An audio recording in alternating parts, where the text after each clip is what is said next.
Halo 2, Flood Boogaloo. We left off last time thinking that remastered graphics look like shit set on fire, eaten by a radioactive squid, shat back out again, and then set back on fire.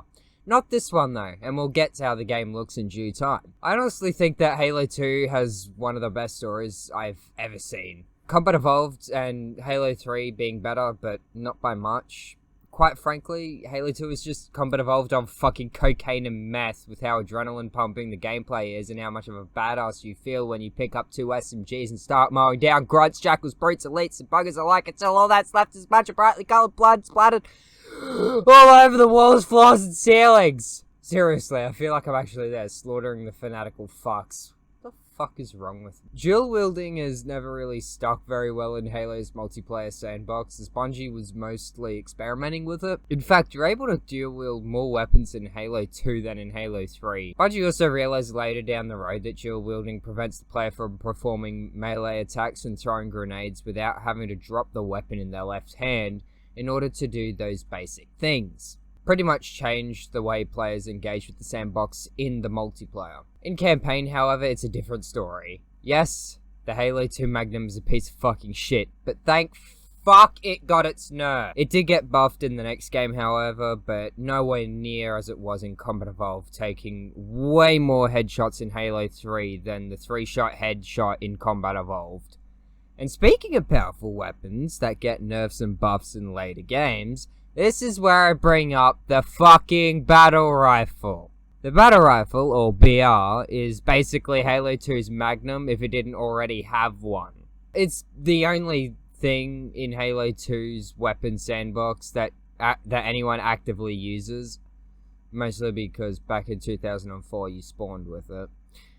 I don't hate it by any means. My only gripe with it is that no one thinks to use anything else. Vehicle boarding also makes its great debut. I don't have much to say about it aside from the fact it makes you look even more badass than picking up 2 SMGs to dual wield them, but not by much. Now we talk about the graphics. The remastered graphics are fucking beautiful. It can be too dark in some places, but when you play it frequently, you don't really notice it too much, as you do get used to it. The takeaway from that? Sometimes the people that bitch about the first game's remaster often have the next game's remaster have areas that are too fucking dark. Thanks, assholes! Classic graphics, on the other hand, still quite good for the time, obviously. But they don't hold up in today's day and age. There isn't really much else to say about this, so I'll just say this. Blur's cutscenes are absolutely, positively fucking amazing. Yes, they are pre-rendered, but that's what makes them look so fucking good. Now, the story. Oh boy, where do I start with this one? Contrary to what people say about wanting the Arbiter in later Halo games, back in the day, people didn't like the Arbiter being playable in the campaign. I guess those people are fucking hypocrites then. You first bitch about him being in the story, but then you bitch about him not being in the story.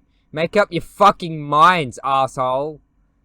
Yes, I know that Halo 2 was released in 2004, but it still pisses me off a bit. Personally, I love the fact that the Arbiter is in Halo 2, as you see what big green Mr. Shooty's victory cost the former shipmaster. His honor, armor, even his own damn fucking name. It makes you see how fucked up and cruel the Covenant actually are, and it's quite unsettling, to say the least. As I said before, Halo 2's story is basically Combat Evolved's younger brother on a combo of liquid, speed, meth, and cocaine. That doesn't sound right. It's actually quite a lot of fun, and if you somehow haven't played it, then what the fuck are you doing? Go play it! Right now! Do it! I'll fucking shoot you if you don't! That was a joke. Don't take that seriously, please. There is actually 2 different versions of Halo 2's multiplayer. You have Halo 2 Classic, and then Halo 2 Anniversary multiplayer.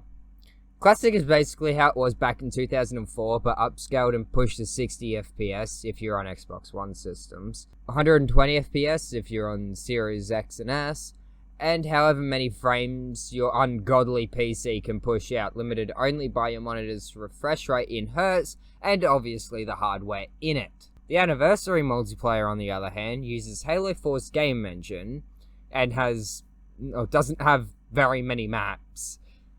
And it gives it a glossy and rubbery look to it. I personally don't mind it, as I can ignore it, unlike most people. So, with all that said, is Halo 2 any good? Okay, so is it worth playing today? Alright, don't get fucking testy with me, bitch. Hope you all enjoyed this, even though it took way too long to get this done. I've lost a bit of motivation recently, so that's kind of why it did take too long. But I got it done, and here it is. This might also not be coming out until the 6th of July, as this is being written on the 3rd, and my 18th is on the 4th. So I might be a bit too hungover to record this to get gameplay. But, I mean, it's the 6th today. I wrote this 3 days ago. I think I'm fine. So follow my Instagram and Twitch. And while you're down there, looking at those links, you might as well sub to this channel and the podcast channel. Probably join my Discord server too, because that's always fun. Anyway, have a good one. And don't forget to take out the washing machine.